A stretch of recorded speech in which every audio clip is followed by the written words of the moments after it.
Welcome back. Though we can lift up and idolize Elijah and Paul and excuse ourselves in our prayer life as not being quote unquote in their league, I'd like to encourage you with another intimate moment in the life of another quote unquote normal person who just trusted God and asked Him to perform a miracle on their behalf. That person is Hannah, and we read of her story in 1 Samuel chapter 1. Now it's important to understand regarding Hannah that she was the wife of Elkanah, but that Elkanah had two wives, Hannah and Peninnah. Peninnah had children, Hannah had none. Peninnah liked to, if you would, rub Hannah's nose in the fact that she, Peninnah, had children, but Hannah did not. Every year, Elkanah and Peninnah and Hannah would travel to Shiloh to worship Yahweh at the tabernacle there. We're going to pick the story up in verse 9, where they have made that trip, and Hannah is going to weep bitterly before Yahweh. Verse 9, 1 Samuel chapter 1. So Hannah arose after they had finished eating and drinking in Shiloh. Now Eli the priest was sitting on the seat by the doorpost of the tabernacle of Yahweh. And she was in bitterness of soul and prayed to Yahweh and wept in anguish. Then she made a vow and said, O Yahweh of hosts, Yahweh Sabaoth, if you will indeed look on the affliction of your maidservant and remember me, and not forget your maidservant, but will give your maidservant a male child, then I will give him to Yahweh all the days of his life, and no razor shall come upon his head. And it happened, as she continued praying before Yahweh, that Eli watched her mouth. Now Hannah spoke in her heart, only her lips moved, but her voice was not heard. Therefore Eli thought she was drunk. So Eli said to her, How long will you be drunk? Put away wine from you. But Hannah answered and said, No, my lord, I am a woman of sorrowful spirit. I have drunk neither wine nor intoxicating drink, but have poured out my soul before Yahweh. Do not consider your maidservant a wicked woman, for out of the abundance of my complaint and grief I have spoken until now. Then Eli answered and said, Go in peace, and the God of Israel grant your petition which you have asked him. And she said, Let your maidservant find favor in your sight. So the woman went her way and ate, and her face was no longer sad. Then they arose early in the morning and worshipped before Yahweh, and returned and came to their house at Ramah. And Elkanah knew Hannah his wife, and Yahweh remembered her. So it came to pass in the process of time that Hannah conceived and bore a son, and called his name Samuel, saying, Because I have asked for him from Yahweh. God answered Hannah's prayer. She had a son.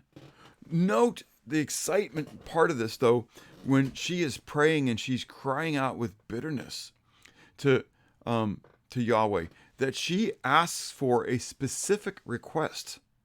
Not just a generic, I want a baby, but that, Lord, I want a male child in order that I might give him over to you.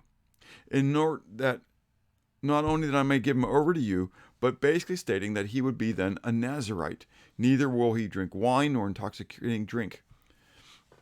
That Hannah makes this vow before Yahweh, lifting up her requests. And God grants it. Again, God didn't have to grant it. God could have said no to Hannah, just as he had told Paul no when Paul beseeched him 3 times regarding the affliction of his flesh, the thorn in the flesh that he had received.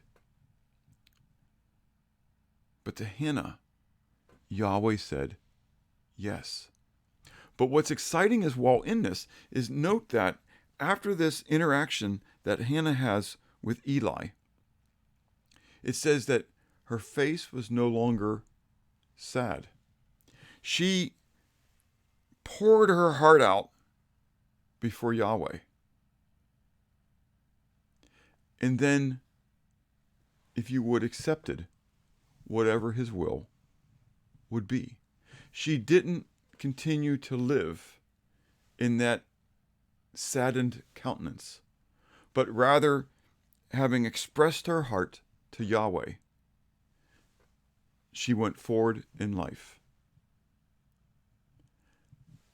We're not told that she had faith, that necessarily it would be done for her.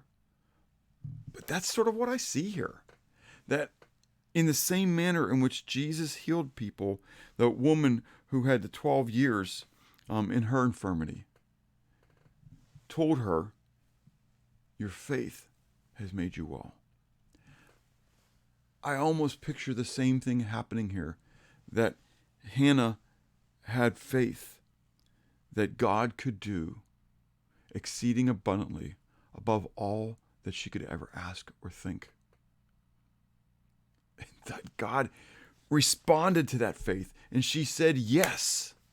He said yes to her. He granted her request. There is nothing wrong with asking God for something that is seemingly beyond what we could ever imagine. Rather, that's what we're told by Jesus, that there are times when he may burden us to ask for, that God may put a burden upon us to be petitioning, to be interceding, to be supplicating for something that is beyond what we could have accomplished in and of ourselves, in order that he might receive the glory. Assuming that it is then in accordance with his will. James stated, if you remember from just a few meditations ago, that you have not because you ask amiss. There is a fine line when I come before God and I place these requests before him of what then is of my own desires, my own pleasures, and what is then of the will of God. So as I ask, as that fine line may be blurred, I need to be willing to receive, as we saw yesterday, a no. I need to be able to place my cares and my concerns before the Lord, my burdens, just pouring them out. But once I've done that, to leave it there, to leave it at his feet, and to trust that he who knows what is best will do what is best. And yet also understanding what we learned from the teachings of Jesus way back in the beginning of these meditations, and that is that Jesus told us to not lose heart, but that we should be persistent as well in prayer. And so learning and discerning the will of God as I petition him for these things that become burdens in my life, to know, to discern what is from him and what is from me. But knowing, as Hannah knew, that God is able to even answer these miraculous requests. But then when he answers, as Hannah, to fulfill the vow, if that is what we've made. Pray today, knowing that God can do exceeding abundantly above all that you ever ask or think. And have a blessed day.